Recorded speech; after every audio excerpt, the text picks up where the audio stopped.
बच्चों आज का हमारा क्लास प्राचीन भारतीय इतिहास का छठा होगा। तो जो कि पहला प्रश्न हम देख रहे हैं सिकंदर से संबंधित है। तो हम पीछे के क्लास से एक प्रश्न पूछना चाहेंगे। तो बताइए आप लोग कि सिकंदर भारत किन के शासनकाल में आया था? अगर आपसे पूछ दे कि घनानंद किस वंश से जुड़े हुए थे तब क्या बताइएगा आप लोग? बताइए। नंद वंश से। घनानंद किस वंश से जुड़े हुए थे? और नंद वंश का संस्थापक किसे बनाया था? महापद्म नंद। और नंद वंश का अंतिम शासक कौन था? नंद वंश का अंतिम शासक। तो घनानंद जो है आपको नंद वंश का अंतिम शासक था। ठीक है, आइए अब हम आज के प्रश्न पर देखते हैं कि आज का प्रश्न क्या है। बताइए सिकंदर का जन्म कब हुआ था और वह किसका पुत्र था? यानी कि यहाँ पर दो प्रश्न पूछा जा रहा है। पहला कि सिकंदर का जन्म कब हुआ, तो बताइए कि सिकंदर का जन्म कब हुआ है? 356 ईसा पूर्व में। सिकंदर का जन्म कब हुआ है? सिकंदर का जन्म 356 ईसा पूर्व में हुआ है। इसके बाद है आपको कि इनके पिताजी का क्या नाम था, अर्थात ये किनका पुत्र थे? तो ये जो है आपको फिलिप द्वितीय का पुत्र थे। किनका पुत्र थे? एक बार और बताइए कि सिकंदर का जन्म कब हुआ है? 356 ईसा पूर्व में। सिकंदर का जन्म कब हुआ है? और इनके पिताजी का क्या नाम था? फिलिप द्वितीय। इनके पिताजी का क्या नाम था? फिलिप द्वितीय था। बात समझ में आ गया यहाँ तक? सिकंदर का जन्म कब हुआ था? 356 ईसा पूर्व में। और इनके पिताजी का क्या नाम था? फिलिप द्वितीय। चलिए अब हम अगला प्रश्न आपको बताएंगे कि फिलिप द्वितीय कहाँ के शासक थे। प्रश्न क्या है? फिलिप द्वितीय कहाँ के शासक थे? तो इसका आंसर हो जाएगा आपको मकदूनिया का। कहाँ का? मकदूनिया का। और प्रश्न क्या है? फिलिप द्वितीय जो है आपको मकदूनिया का शासक था। अगर आपसे पूछ दे कि फिलिप द्वितीय कौन था तब क्या जवाब दीजिएगा? सही बात बताया आप लोग। फिलिप द्वितीय सिकंदर का पिता था। या अगर आपसे पूछे कि सिकंदर की पिताजी का क्या नाम था? और सिकंदर का जन्म कब हुआ है? 356 ईसा पूर्व में हुआ है। बात समझ रहे हैं ना? फिलिप द्वितीय आपको मकदूनिया के निवासी थे। मकदूनिया का वो शासक था। इसके बाद है कि फिलिप द्वितीय की मृत्यु के बाद कितने वर्ष की अवस्था में सिकंदर महान मकदूनिया का शासक बन गया? प्रश्न समझिए। फिलिप द्वितीय की मृत्यु के बाद, मतलब जब फिलिप द्वितीय मर गया तो उनके कितने वर्ष की अल्पायु में सिकंदर महान मकदूनिया का राजा बना? प्रश्न को समझे कि नहीं आप लोग ये बताइए।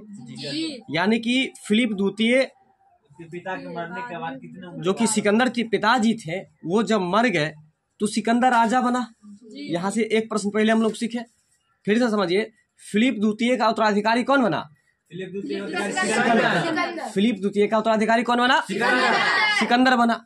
अब प्रश्न ये है कि सिकंदर कितने वर्ष की अवस्था में, और जितने भी वर्ष में बना है बेचारा अल्पायु में बना है, मतलब बहुत ही कम समय में। अल्पायु का मतलब जिसका आयु कम हो।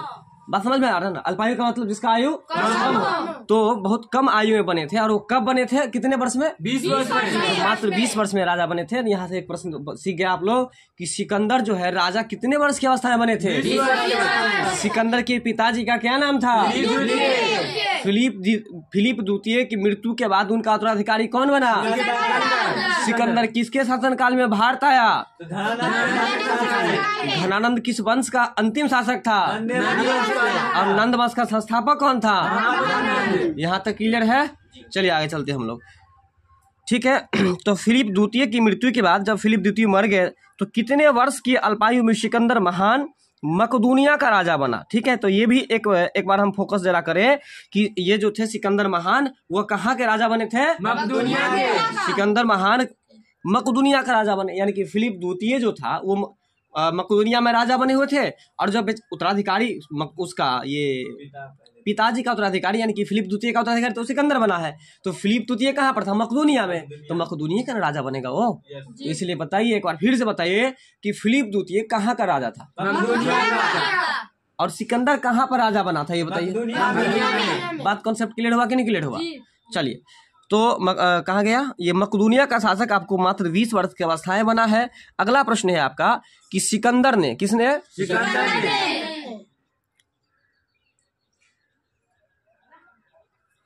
सिकंदर ने भारत विजय अभियान कब शुरू किया?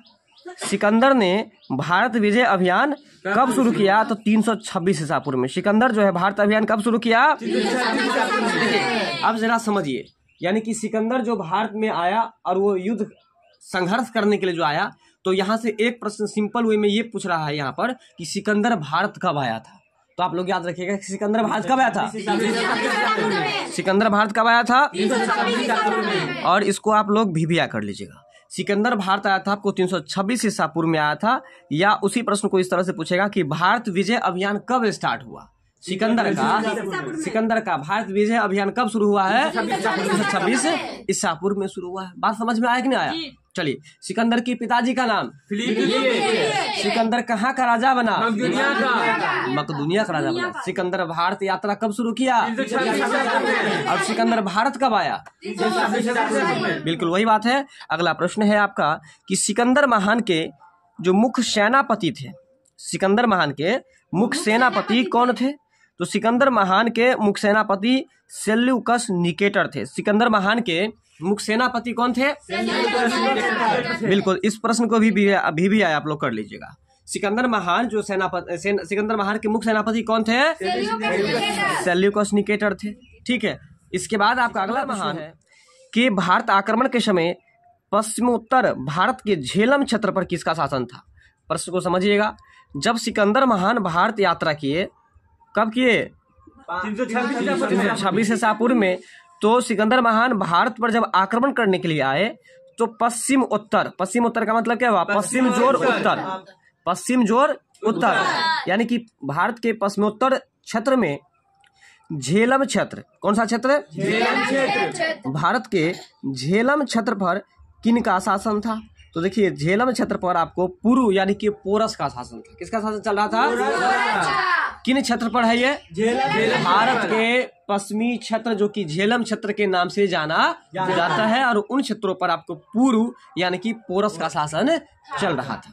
प्रश्न को फिर से समझिए। सिकंदर जब भारत यात्रा करने के लिए आया, सिकंदर जब भारत के क्षेत्रों को विजिट करने के लिए आया, यानी कि जीतने के लिए आया, तो पश्चिमोत्तर क्षेत्र में जो शासन चल रहा था वो किनका शासन चल रहा था, पुरु या पोरस का। किनका शासन चल रहा था, पुरु या पोरस का। बात समझ गए ना। अगला प्रश्न है कि पोरस और सिकंदर के बीच, इस प्रश्न को आप लोग भी कर लीजिएगा।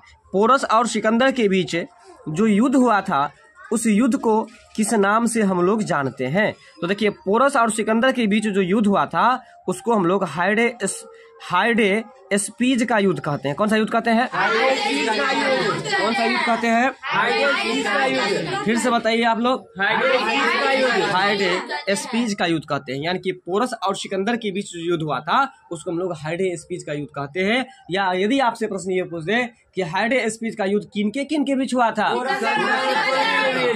अगर आपसे पूछ दे कि पोरस जो थे भारत के किस क्षेत्र का राजा थे, भारत के पश्चिमोत्तर जो कि झेलम क्षेत्र के नाम से जाना जाता है। ठीक है, तो एक बार पुनः बताइए कि हाइडे स्पीज का युद्ध किन के बीच हुआ था,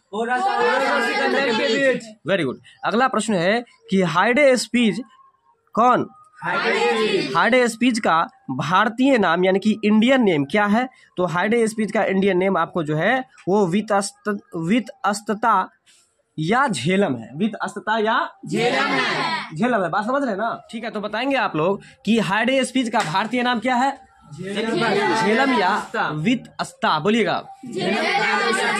आप लोग इसको ना ऐसे बोलिए कि हाइडे स्पीज का भारतीय नाम वितस्ता या झेलम है। बोलिए, फिर से बोलिए, जोर से बोलिए।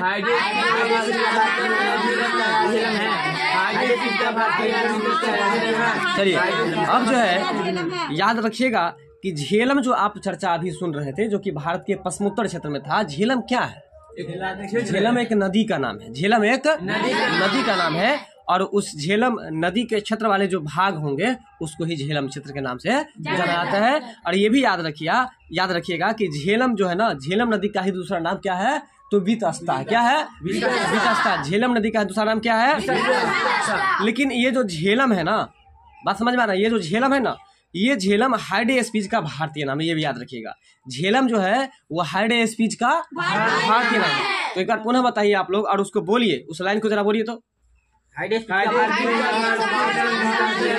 बात समझ गए ना, हाइडे स्पीच का भारतीय नाम जो है वो आपको झेलम है। तो बताइए कि झेलम का दूसरा नाम क्या है, और झेलम क्या है, एक नदी है। नदी का नाम है। झेलम क्या है? एक नदी का नाम है। भारत के किस एरिया में पड़ता है? तो बताइए कि भारत के पश्चिमोत्तर एरिया में जब शासन चल रहा था किन का, तो पोरस का, उस समय भारत कौन आया था? सिकंदर आया था। ठीक है ना। तो अगला प्रश्न है आपका कि सिकंदर अपने द्वारा विजित भारतीय प्रदेशों को अपने किस सेनापति को सौंपकर वापस यूनान के लिए प्रस्थान कर गया? अब सबसे पहले तो हम लोग इस प्रश्न को याद करेंगे एक बार पुनः कि सिकंदर का महान कमांडर यानी कि सेनापति कौन था? सेल्यूकस निकेटर था। कौन था? सेल्यूकस निकेटर था। भारत का जो महान सेनापति था वो कौन था? सेल्यूकस निकेटर था। बात समझ गए? बताएंगे आप लोग कि हाडेस्विस का भारतीय नाम क्या है? वितस्ता या झेलम है। अगला प्रश्न है आपका, सिकंदर अपने द्वारा विजित भारतीय प्रदेशों को, कहने का मतलब ये है जब सिकंदर भारत आए और कब आए? 326 में। तो जिन जिन क्षेत्रों को जीत लिया उनके बारे में हम लोग पढ़ रहे हैं। बात समझ रहे हैं ना? तो देखिए, सिकंदर अपने द्वारा विजित भारतीय प्रदेशों को अपने किस सेनापति को सौंप दिया और वापस बेचारा यूनान चला गया? यहाँ पर हम लोग 3 प्रश्नों को सीखेंगे। सबसे पहले पुनः एक बार हम पूछते हैं कि बताए कि सिकंदर किस देश का यात्री था? किस देश का था? और यूनान से जो भारत आया था कब आया था? 326 में। यहाँ तक तो क्लियर है ना? तो देखिए, वो जो बेचारा सिकंदर जी भारत आए ना, तो इसके बाद जिन जिन क्षेत्रों को जीतने के बाद देखिए, हमारे विचार से तो बुद्धू आदमी ही था, मतलब जीत करके उसके बाद वो फिर सारा राजपाट किसको दे दिया? अपने सेनापति को दे दिया। और फिर से वो वापस कहाँ चला गया? यूनान चला गया। तो एक बात बताइए, जब उसको यूनान से ही आना था और यूनान में ही जाना था, तो यहाँ पर संघर्ष युद्ध करने की क्या जरूरत थी? यहाँ के क्षेत्रों को जीतने की क्या जरूरत थी? यहाँ पर घनानंद को परेशान करने की क्या जरूरत थी? बात समझ रहे हैं कि नहीं समझ रहे हैं? तो देखिएगा कि बेचारा यूनान से आया और यूनान को ही प्रस्थान भी करा गया, यूनान ही चला भी गया। तो याद रखिएगा कि जो जो क्षेत्र जीते उस क्षेत्र का मालिक किसको बना दिया? सेनापति को। अपने सेनापति को। और सेनापति का नाम क्या था? सेल्यूकस निकेटर था। क्या नाम था? सेल्यूकस निकेटर था। तो आइए प्रश्न पर, सिकंदर अपने द्वारा विजित भारतीय प्रदेशों को अपने किस सेनापति को सौंपकर वापस यूनान के लिए प्रस्थान कर गया? तो सेल्यूकस निकेटर को। और ये प्रश्न तो आप पहले ही समझ गए कि सेल्यूकस निकेटर जो था वो उनका प्रधान सेनापति था। बात समझ में यहाँ तक आ गया होगा? चलिए एक बार पुनः बताइए कि सिकंदर अपने द्वारा जो विजित भारतीय प्रदेश था उसको जो है किस सेनापति को सौंपकर यूनान चला गया? तो बताइए। और सेल्यूकस निकेटर जो थे वो कौन थे? किसके सेनापति थे? तो उसी को एक बार में आप लोग बोला कि ये टाइम वेस्ट होता है ज्यादा। अगला प्रश्न है, सिकंदर की अकाल मृत्यु हुई। अब बताइए। अब देखिए, बिना मतलब में किसी को परेशान कीजिएगा तो होगा ही। सिकंदर की अकाल मृत्यु, अकाल मृत्यु का मतलब समय से पहले उनकी मृत्यु हो गई। सिकंदर की अकाल मृत्यु के बाद बेबीलोन, कौन सा क्षेत्र है? बेबीलोन का राज किसे प्राप्त हुआ? तो याद रखिएगा, बेचारा सेल्यूकस निकेटर तो एकदम फायदे में था, दोनों हाथ में लड्डू था। एक तो भारत का विजित प्रदेश उसको मिल ही गया, इसके साथ क्या हुआ कि आपको बेबीलोन का राज जो है वो भी आपको सेल्यूकस निकेटर को ही प्राप्त। हम एक बात आपको बता दें कि बेबीलोन क्या है। देखिए, बेबीलोन एक सिटी है, एक शहर है, और यह शहर जो है आपको इराक देश का एक शहर है। बात समझ में आया कि नहीं आया? बताइए, बेबीलोन क्या है? बेबीलोन इराक देश के एक शहर का नाम है। बताइए फिर से। बिल्कुल। और यदि आपसे पूछे कि इराक जो है किस नदी के किनारे अवस्थित है, बताइए। तो इराक जो है आपको बगदाद नदी के किनारे स्थित है। किस नदी के किनारे स्थित है? ठीक है, चलिए। कहीं कहीं इसका आंसर आपको फरात भी देखने को मिलेगा। तो ये बगदाद और फरात, इस दोनों में ज्यादा कुछ अंतर नहीं है, क्योंकि बगदाद से यह 50 मील जो है ना दक्षिण में पड़ता है। बगदाद से 50 मील दक्षिण में पड़ता है। तो एक बार पुनः समझिए, बेबीलोन जो है एक शहर का नाम है, और बेबीलोन किस देश का शहर है? इराक का शहर है। ठीक है। तो भारत का क्षेत्र तो बेचारा सेल्यूकस निकेटर को मिला ही, इसके साथ में कहाँ का भी क्षेत्र मिल गया? इराक का भी क्षेत्र मिल गया। इराक का बेबीलोन ही बोल सकते हैं। बेबीलोन एक शहर है जो कि इराक देश का शहर है। बात समझ में आया? तो चलिए एक बार पुनः समझिए कि सिकंदर की जब अकाल मृत्यु हो गई तो बेबीलोन का राज किसे प्राप्त हुआ? समझ गए ना? अगर अब जो सिकंदर से जुड़ा हुआ कोई प्रश्न आए और लेनी देनी का बात जो कहीं पर नजर आए, याद नहीं हो प्रश्न, तो वहाँ सिल्लिकोस निकेटर को मार दीजिएगा। बात समझ रहे हैं ना? चलिए अगला प्रश्न है कि सिकंदर का आक्रमण एक ग्रंथ है। सिकंदर का आक्रमण क्या है? एक ग्रंथ है। और इस ग्रंथ का लेखक कौन है? तो इस ग्रंथ के लेखक का नाम है एरियन। क्या नाम है? सिकंदर का आक्रमण एक ग्रंथ है, बताइएगा। सिकंदर का आक्रमण क्या है? एक ग्रंथ का नाम है। फिर से बोलिएगा। सिकंदर का आक्रमण एक ग्रंथ का नाम है। सिकंदर का आक्रमण क्या है? यह एक ग्रंथ का नाम है। और इस ग्रंथ के जो रचयिता है वो आपको एरियन जी है। कौन है? एरियन। और इस प्रश्न को आप लोग VVI कर लीजिए। तो बताइए कि सिकंदर का आक्रमण क्या है? एक ग्रंथ है। और इस ग्रंथ के रचनाकार कौन है? एरियन जी है। कौन है? एरियन जी है। अगला प्रश्न है आपका Alexandria of the Arachosians. बोलिएगा जरा, स्पष्ट कीजिए। Alexandria of the era कोशियंस।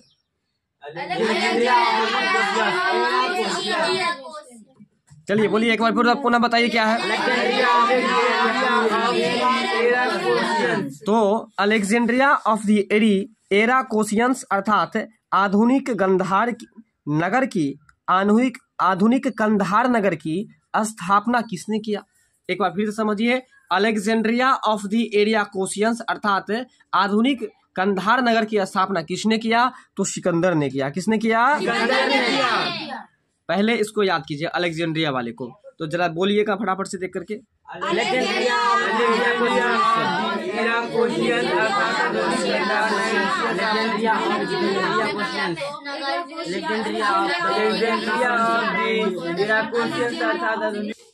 Alexandria of the era कोशियंस अर्थात आधुनिक कंधार नगर की स्थापना सिकंदर के द्वारा की गई है। तो अगर आपसे प्रश्न पूछे कि अलेक्जेंड्रिया ऑफ दी एरिया कोशियंस की स्थापना किसने किया, तो आप क्या बताइएगा?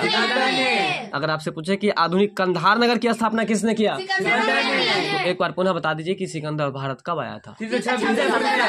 एक प्रश्न आप लोग बताइएगा, बताइए कि हार्डी स्पीच का युद्ध किनके बीच हुआ और कब हुआ? हार्डी स्पीच का भारतीय नाम क्या है? वितस्ता या झेलम। इसमें है आपका मौर्य वंश। कौन सा वंश है? मौर्य वंश का इतिहास जानने के लिए विदेशी विवरणों में सबसे अधिक महत्वपूर्ण कौन सा ग्रंथ है? तो याद रखिए कि मौर्य वंश का यदि आपको इतिहास पढ़ना हो तो इसके लिए विदेशियों के द्वारा जो वर्णन किया गया वो किस ग्रंथ में वर्णन किया गया है? इंडिका में। किस ग्रंथ में? किस ग्रंथ में वर्णन किया गया है? अगर आपसे प्रश्न पूछ दे कि इंडिका जो है वो किनके द्वारा लिखा गया, ये भी प्रश्न याद रखिएगा कि इंडिका नामक ग्रंथ जो है वह आपको मौर्य वंश के द्वारा मौर्य वंश के बारे में लिखा गया है उसमें, और यह मेगास्थनीज के द्वारा इसकी रचना की गई है। बात समझ रहे हैं ना? तो सबसे पहले थोड़ा सा यहाँ पे मिस प्रिंटिंग है, ऑबलिंग दे करके कर दिया है, इसको ब्रैकेट में कर दीजिए। इसको आप लोग क्या कर दीजिएगा? ब्रैकेट में फटाफट से कर दीजिए।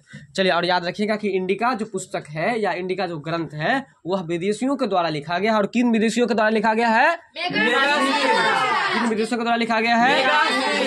तो बताइए कि इंडिका पुस्तक में किनके बारे में वर्णन किया गया है? मौर्य वंश के बारे में। किसके बारे में? तो बताइए कि मौर्य वंश के इतिहास को जानने के लिए सबसे अधिक महत्वपूर्ण जो है सो ग्रंथ कौन सा है? इंडिका। इंडिका है। कौन सा ग्रंथ है? इंडिका। किनके द्वारा लिखा गया है?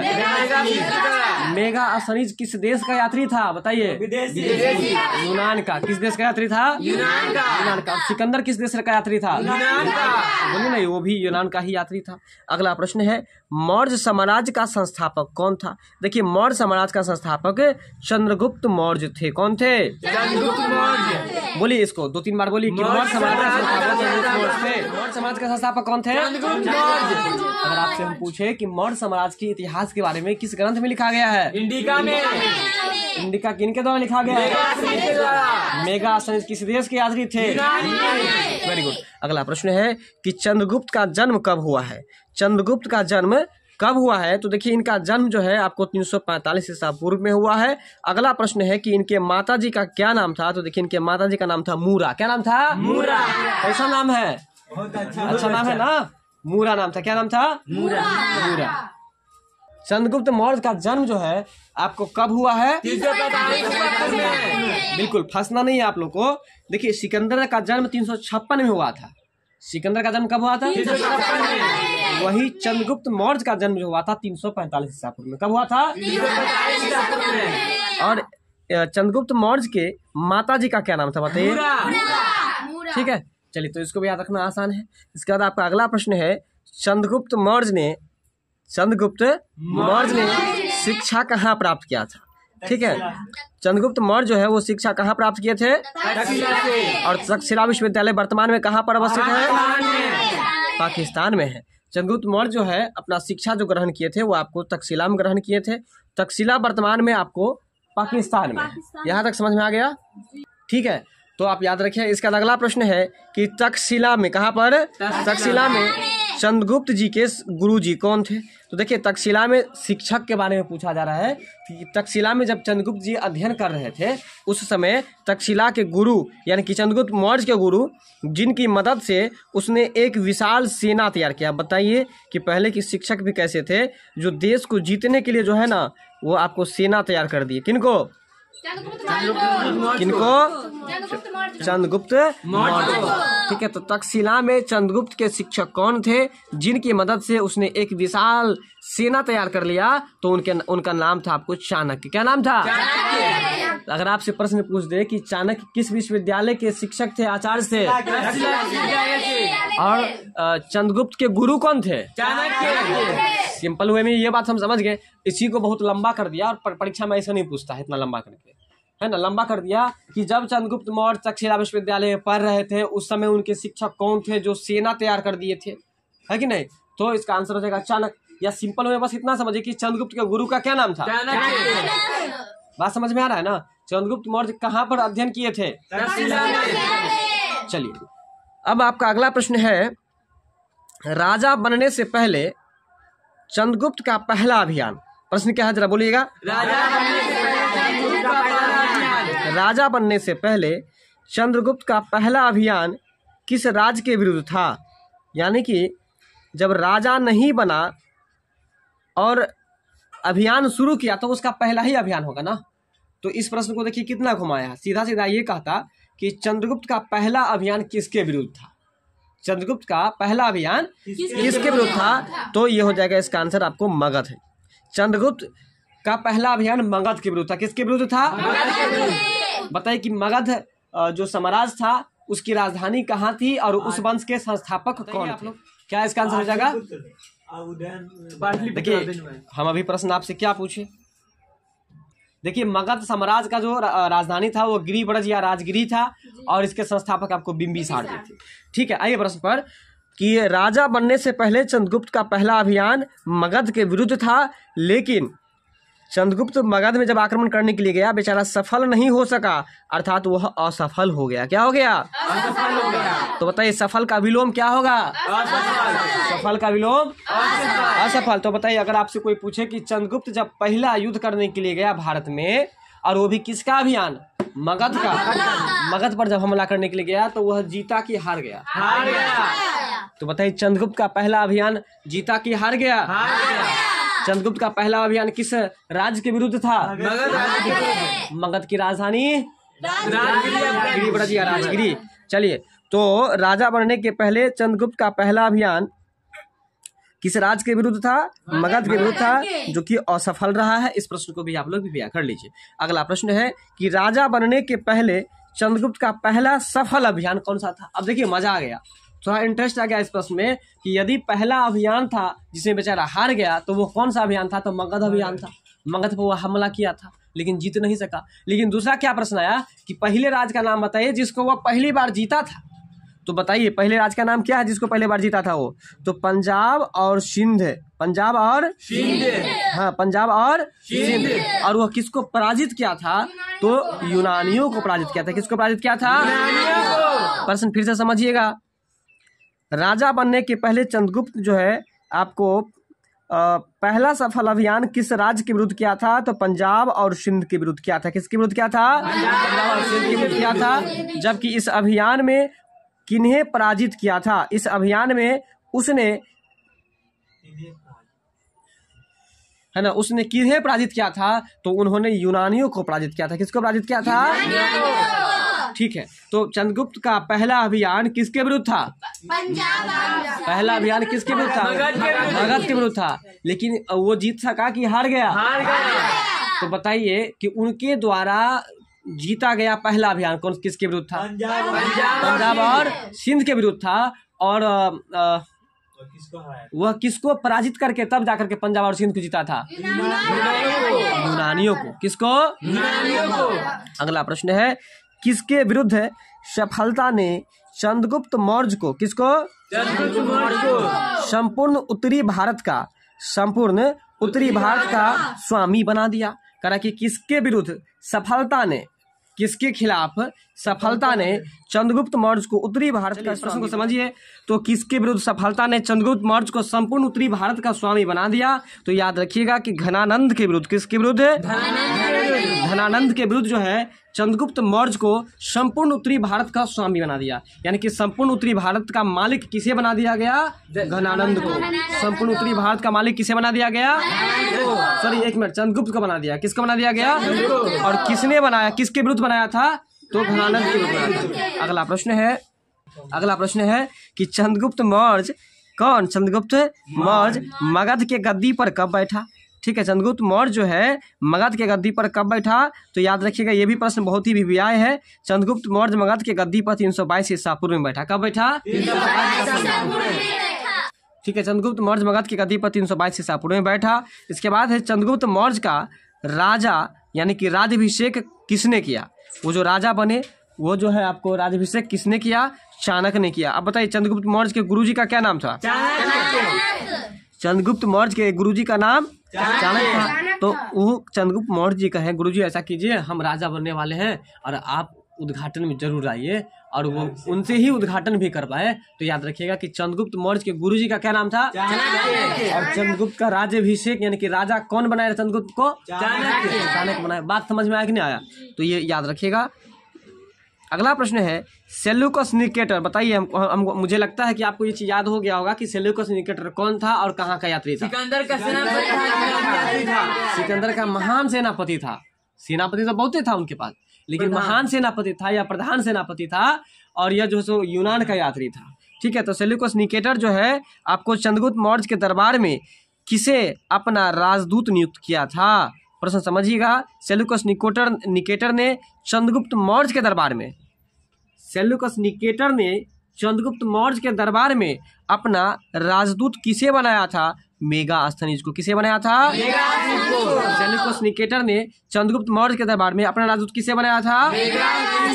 मेगास्थनीज को बनाया था। बात यहाँ तक क्लियर हुआ?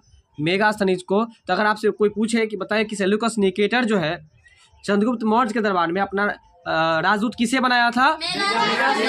चलिए, मेगास्थनीज किस देश का यात्री था? अगला प्रश्न है, चंद्रगुप्त मौर्य ने, किसने? चंद्रगुप्त मौर्य ने अपने जीवन के अंतिम समय में, चंद्रगुप्त मौर्य ने अपने जीवन के अंतिम समय में कौन सा धर्म स्वीकार कर लिया था? तो जैन धर्म। और इस प्रश्न को भी वीवीआई कर लीजिए आप लोग। चंद्रगुप्त मौर्य अपने जीवन के अंतिम समय में, जब वो मरने वाले थे, उस समय जैन धर्म को अपना लिया था।